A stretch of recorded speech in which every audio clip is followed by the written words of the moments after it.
for me. Highly trained through college study and practical down-to-earth experience, Alex Nolan is a specialist in land management, a public servant who is forester, engineer, botanist, and biologist, all rolled into one. Our story takes place on the Tumbling River National Forest, although it could be almost any national forest in the east, north, south, or west. The time is today, or any day in the life of one of Uncle Sam's forest rangers.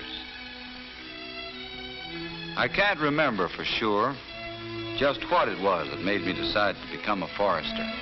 I guess it was a lot of things. At first, maybe, a long time ago, it was just love of the outdoors, the sound of the wind in the trees, the smell of the pines, damp with morning dew, the wild things in the forest, the clear running water in the forest streams, the wildflowers in the early summer, the color of the hardwoods in autumn, the first fall of snow in the winter. It was all that and more. I came to know that beauty was but one resource of the forest. I learned that there are other important resources, and they need men to look after them, to manage and protect them. Men who don't mind roughing it and who are willing to accept the challenge of strenuous work. I don't remember just when it was, but suddenly I knew that I wanted to be a forester more than anything in the world. Well, I finally made it. And now I'm a forest ranger. On one of the districts where a horse is still needed to get around in some of the rough, roadless sections. Actually, like most rangers, I spend the largest part of my time on foot or in a pickup truck. But today I had to use my horse to get into one of those remote sections. And now I'm heading home through one of the prettiest parts of the district.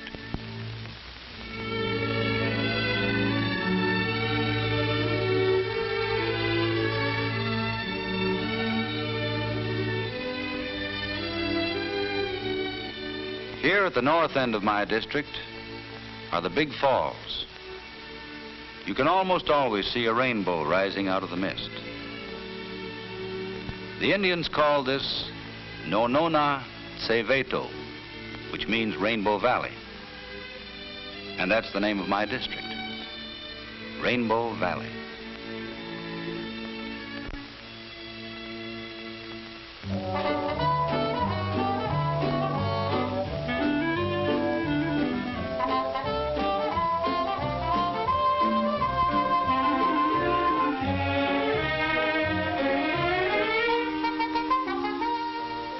The ranger station is my central base of operations and my home.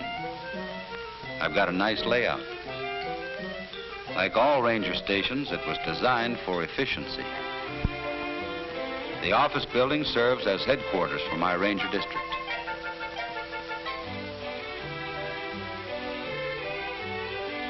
There's a garage and warehouse to handle the trucks and our supplies and equipment.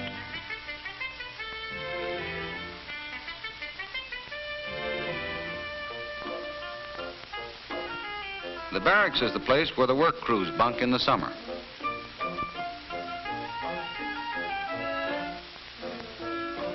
There's living quarters for the assistant ranger and his family. And a place where I can hang my hat.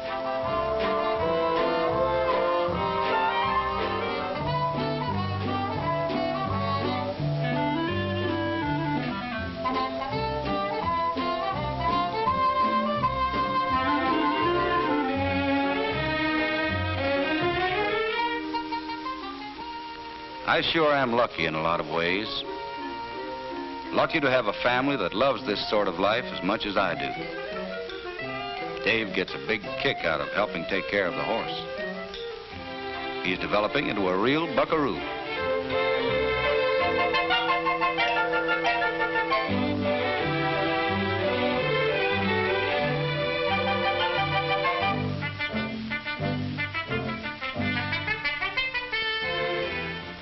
Judy loves the out of doors too, but she lends a willing hand with the chores around the house.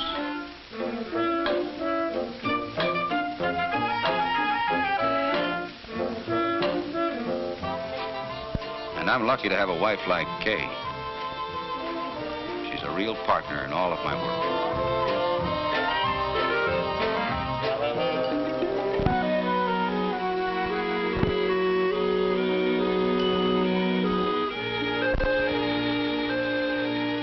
I know, of course, and so we give thanks to God for our many blessings.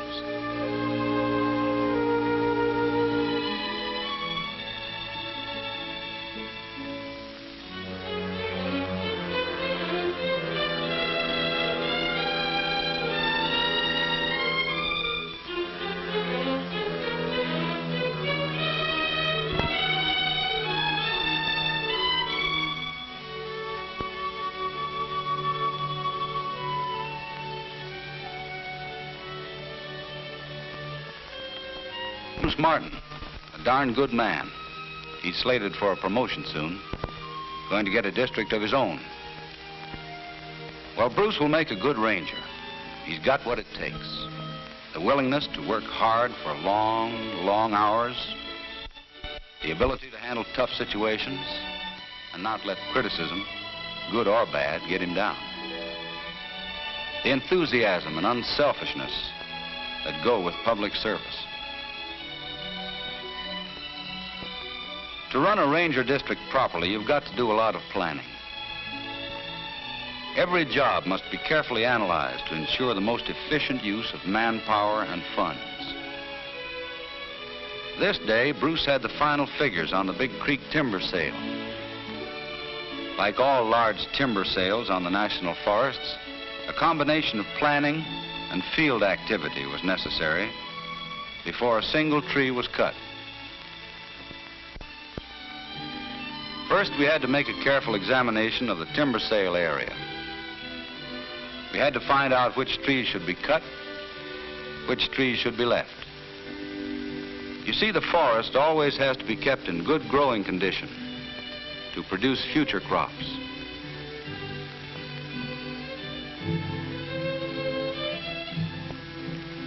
Then the boundaries for the sale were posted.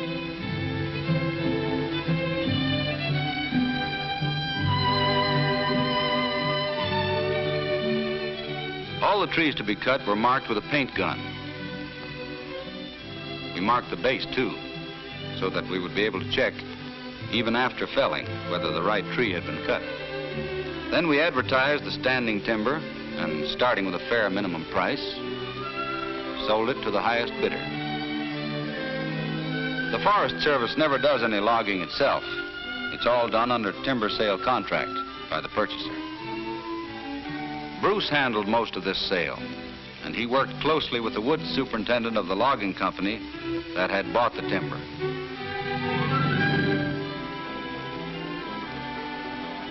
Bruce saw to it that the logging roads were located in the proper places and built so that the land wouldn't erode and wash away. The actual cutting operations went on for months.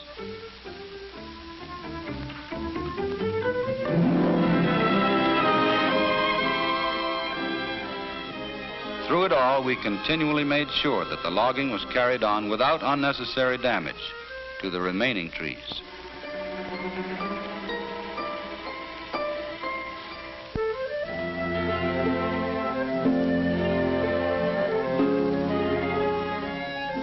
After the trees were cut into logs of proper length for hauling, they were dragged to a central point for loading onto trucks.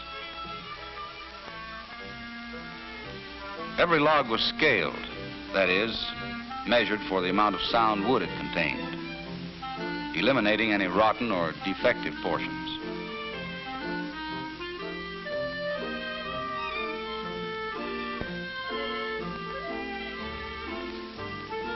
On the basis of the recorded measurement of only the usable wood, the purchaser paid the government for the timber he cut and hauled away. When we make a timber sale like this one on Big Creek, it's part of our overall program of timber management. It's our job to see that the trees are harvested when they're ready for harvest.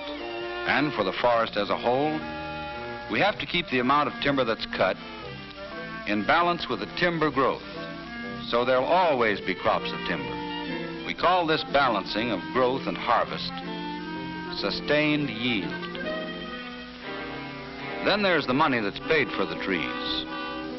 1/4 of all the money the Forest Service takes in, not only for timber, but for any commercial use, goes back to the states in which the national forests are located.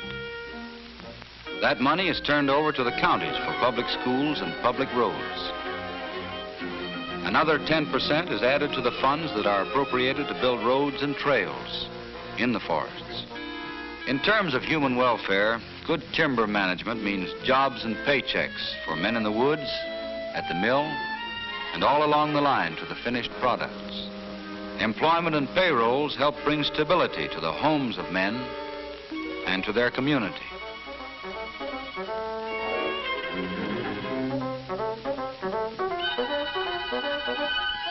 It means a lot to see the logs moving to the mill with the forest left in good condition to supply future crops of trees. The water, range, wildlife, and recreation values unimpaired.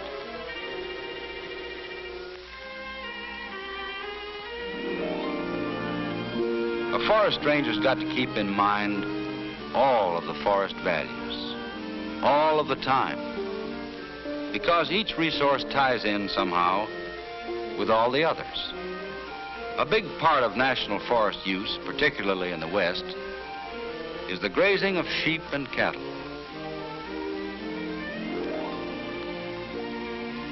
The ranchers pay a fee for the livestock they graze on the public forest land. So the animals are counted as they are put on the range because the number of livestock and the length of time they may graze are carefully controlled. This is done to ensure that there will be sufficient grass for them year after year, with enough left over to protect the land against erosion.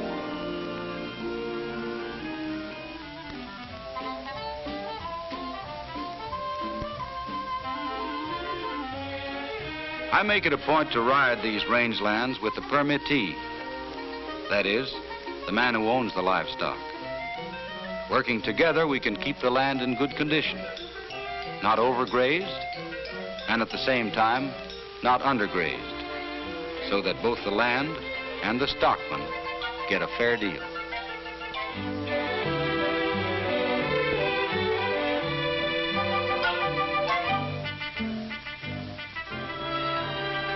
I've got other jobs, all of them important, all requiring some degree of planning. The idea, of course, is to make the forest as useful as possible to the public, and at the same time easier to protect and manage.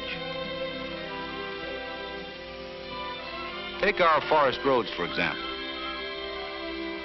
Every road we build is necessary for the management, protection, and use of the forest.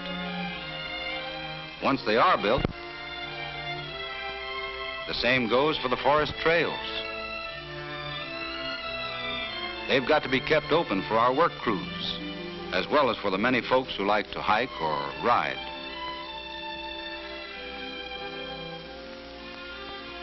As in any big business, a vital part of our operation is the communication system.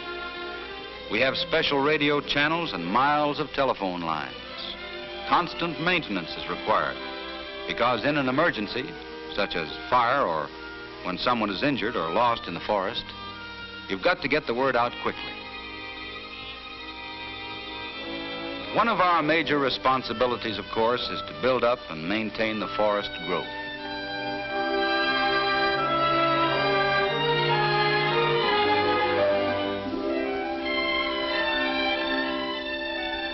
On our rangelands, we plant grass where needed to protect the land and provide necessary food for animals. And where erosion has already cut its evil path, we restore the plant cover to bring the land back into useful service. Then there's the wildlife in the forest. I like to think of wildlife as a renewable resource just like grass and trees. A resource that can be grown and used like any other crop. Good forest management and good wildlife management go hand in hand.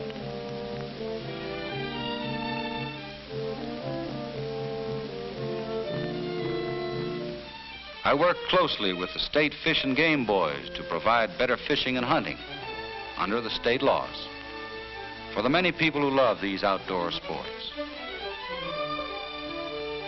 Hunting and fishing, of course, are only one part of the whole picture of forest recreation. Good camping and picnic areas and the improvements that go with them appeal to everyone and are in great demand. And here is one place the public can really cooperate by helping take care of the areas and by keeping them clean as they use them. This is one of the toughest jobs on my district, trying to accommodate the ever-increasing crowds and to keep the recreation areas in good shape.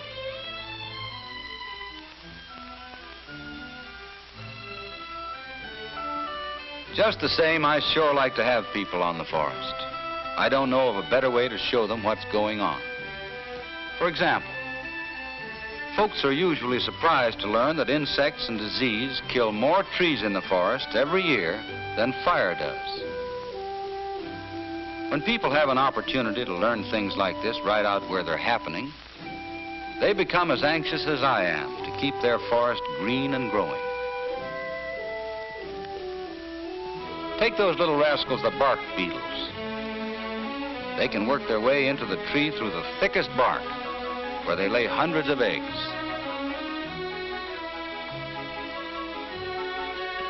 These eggs hatch into the larvae that eat the inner bark and kill the tree.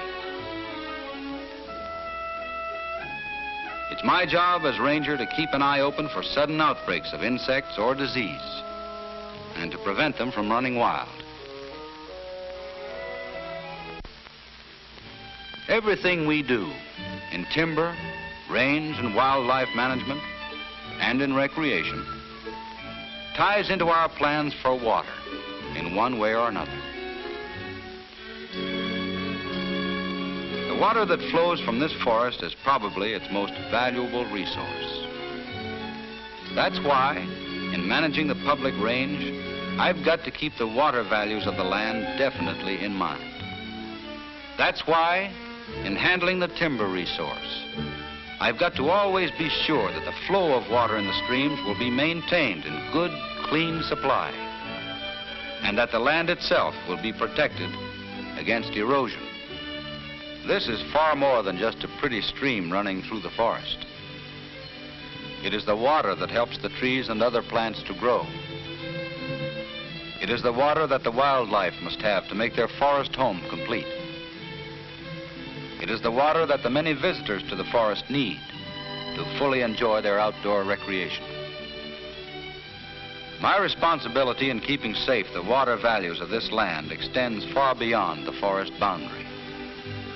This water, once it leaves the forest, has even greater services to perform. It is the water for irrigation, for building power, and serving the domestic needs of people and communities. In managing this public forest, I draw on the experiences of the rangers who came before me and on the practical results of the long years of study by the fellow experiment stations. A ranger soon learns that he can't take things for granted. Every situation calls for its own kind of action. This is especially true when a fire breaks out on the district. Then, all of our regular plans go by the board for the moment, and fire plans take over. From our lookout on Eagle Mountain comes a report of a smoke at 210 degrees. Bruce immediately plots it on our map. The lookout on Echo Bluff radios the position of the smoke as 305 degrees from her tower. Bruce makes his fix. It's in the Big Creek area, just logged, with lots of slash still on the ground. This can be a bad one. So I called the fire dispatcher to get every available man on the job.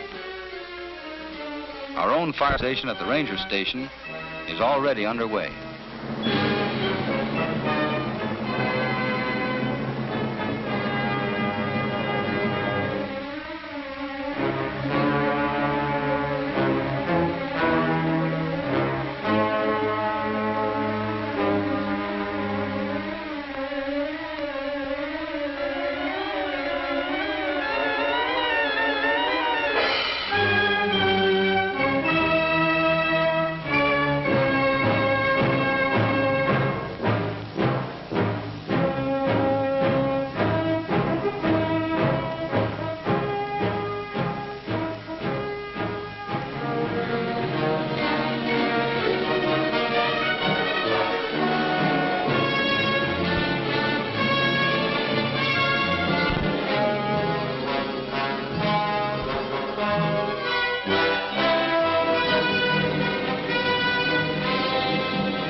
Don't let anyone tell you there's romance or glamour in fighting a forest fire.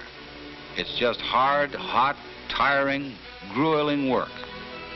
A lot of it's still got to be done by hand. You build a line around the fire. When you can't get water, you throw dirt. The idea is to keep the fire in as small an area as possible.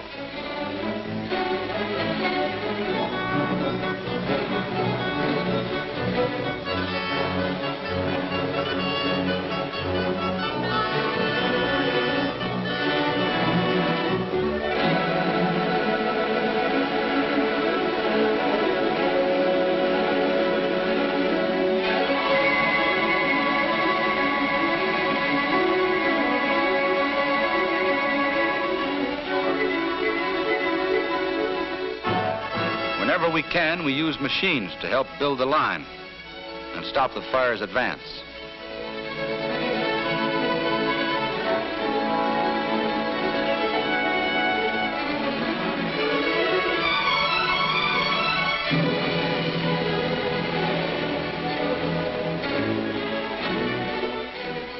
A forest fire can burn for hours, for days, sometimes even weeks. Eventually, you bring it under control. The boys finally get a line around it, and then starts the slow, tough job of mopping it up, putting it dead out. It's a real break when you've got a stream somewhere close, and you can pump some water in for the kill.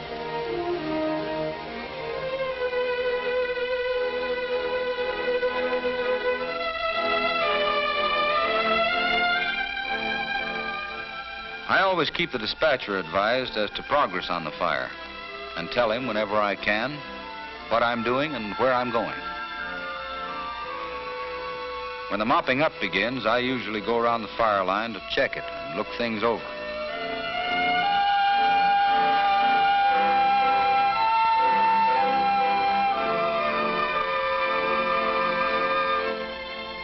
Fire does terrible things to a forest.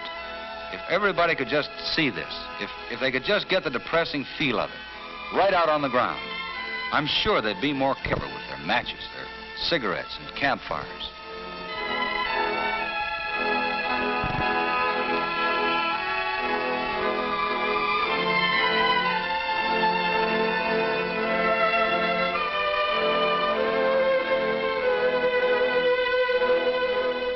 Yes, a wildfire does terrible things to a forest.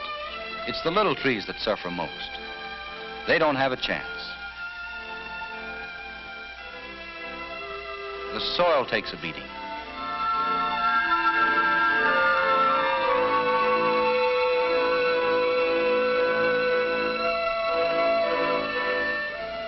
Hot water and ashes make it mighty tough on the fish.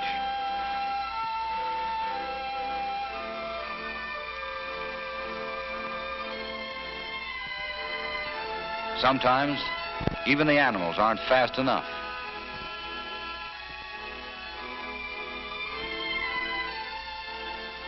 Well, a forest ranger has to learn to take the bitter with the sweet.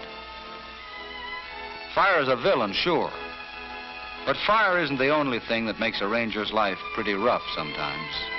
There are so many conflicting interests in use of the forest. that you're often hard put to resolve them in the best interest of everyone. Most of the forest users, the timber operators, stockmen, miners, and sportsmen, are very cooperative and sincerely interested in safeguarding the resources of the forest. But unfortunately, there are always a few individuals who disregard the rules designed to protect all interests. They trespass on the wildlife, on the timber and range, and on the forest itself through carelessness and false claims of one kind or another. We must face up to this constantly.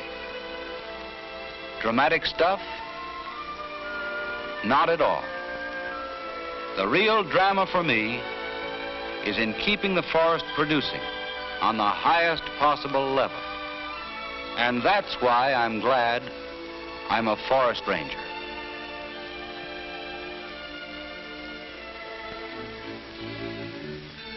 Yes, the Rainbow Valley Ranger District, just as all the others in the whole National Forest System, is managed and protected in the interest of every American. For timber,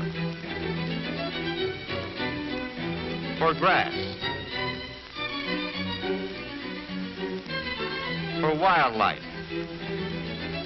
recreation, and for water. Not only for today, but for all the years to come.